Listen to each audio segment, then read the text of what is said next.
Hello, my name is Randy Laced. I'm a professor of English at the University of Bridgeport. This video accompanies my submission for the faculty competitive poster event. The poster is called Time After Time, Modes of 80s Nostalgia. This is the poster that I'll be talking about in this video.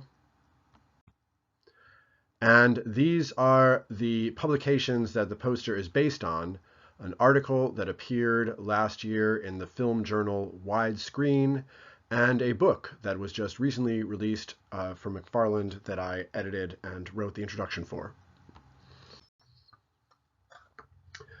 The recent boom in representations of the 1980s is plainly evident in popular media, where television series like The Goldbergs, The Americans, and Stranger Things, and films like It, Chapter 1, Everybody Wants Some, and Wonder Woman 1984 use the 1980s as both a narrative setting and a marketing device.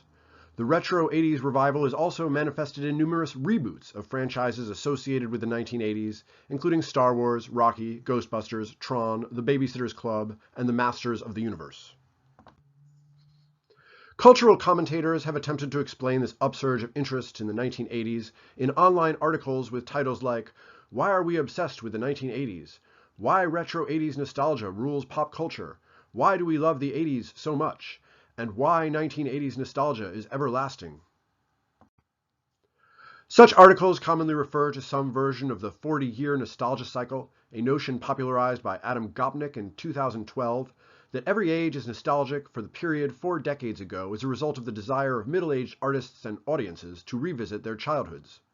The 40-year cycle also includes 15-year and 20-year variants, as well as other models, but this cyclical theory of pop cultural trends has the effect of emptying out the content of nostalgic texts to focus on the mere fact of their nostalgic value.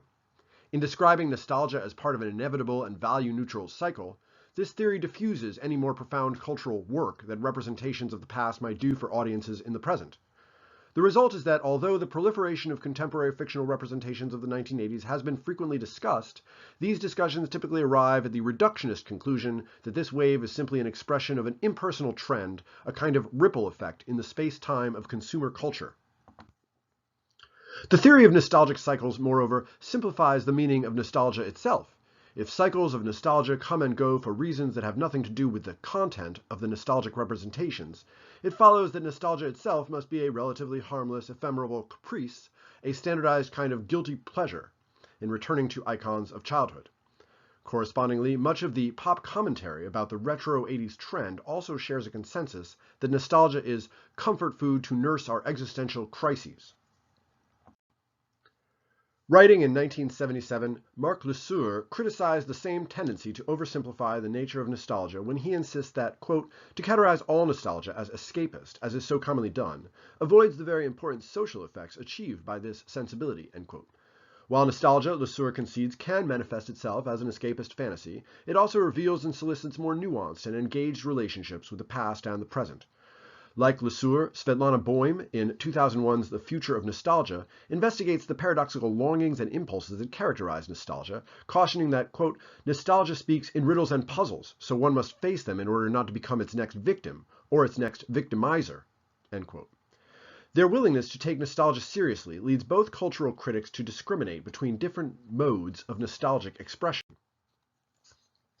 The main distinction that Le Sueur and Boym identify is between what can broadly be described as personal and political modes of nostalgia.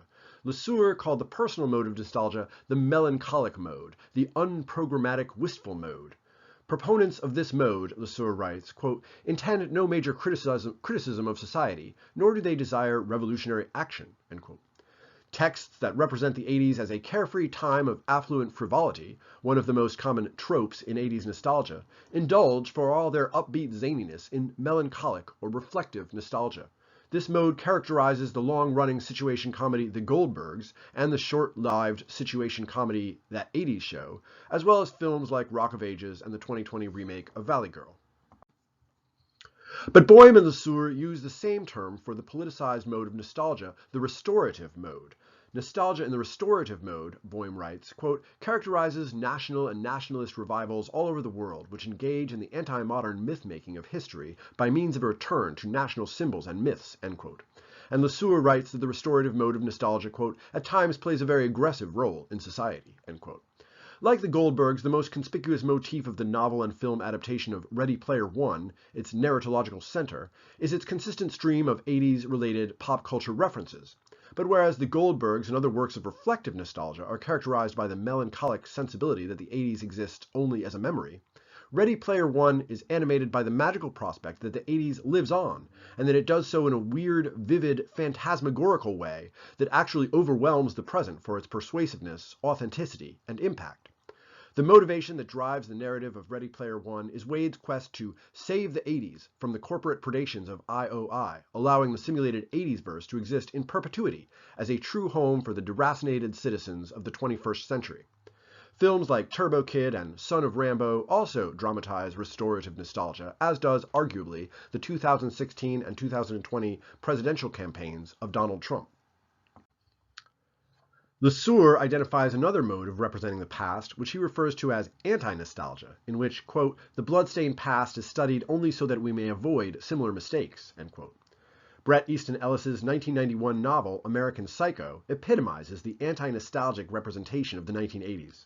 American Psycho constitutes a Jeremiad against every facet of 80s culture in a spirit that forecloses any possibility of nostalgia. Mary Harron's 2000 film adaptation of American Psycho, released almost a decade after the publication of the book and exactly a decade after the end of the 1980s, is able to achieve a more distanced perspective on that decade, amplifying the extent to which Patrick Bateman is a creature of his historical era, a ghost from the blood-stained past, presenting a cautionary tale about a figure whose humanity is hollowed out by an ambient culture of materialism and narcissism. In a 2017 video essay, film critic Lindsay Ellis builds on the work of Lesueur and Boehm by proposing another category, deconstructive nostalgia, in which nostalgic reminiscence intermingles with cultural critique of the nostalgized period. It, Chapter 1, and Stranger Things, as well as the film Summer of '84, which includes many of the same elements, owe at least some of their commercial success to their promise to indulge audiences' 80s nostalgia, but the 80s world they depict is one in which children and childhood itself are hunted, tortured, terrorized, and traumatized. These texts might qualify as pure anti-nostalgia if it weren't for the fondness with which they depict both 80s pop culture and adolescent friendship. But these nostalgic elements serve to make the evil forces even more inimical, since they undermine the idealized landscape of personal and cultural memory that audiences were predisposed to nostalgize. Haley Donaldson suggests that it might also be helpful to consider the possibility of a transformative mode of nostalgia, in which nostalgic icons are revisited in ways that attempt to redeem the perceived sins of the past.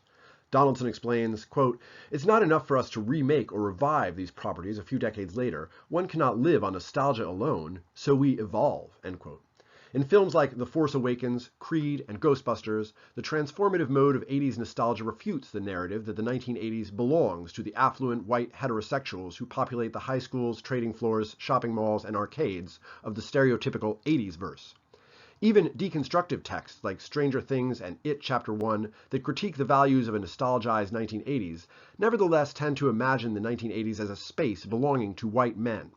The intensity of the Gamergate phenomenon, in which white male nerd culture responded with savage hostility to efforts to diversify or rethink 80s franchises, reflects the clash of the Ready Player One style restorative nostalgia with the more fluid, transformative style of nostalgia. But texts that foreground the stories of non-white, non-straight, and non-male protagonists living in the 1980s have necessarily been involved in a transformative project of reshaping, complexifying, and broadening the way we think about the 1980s. These meanings are continually diversifying, blending into one another, and engaging in dialogue with one another.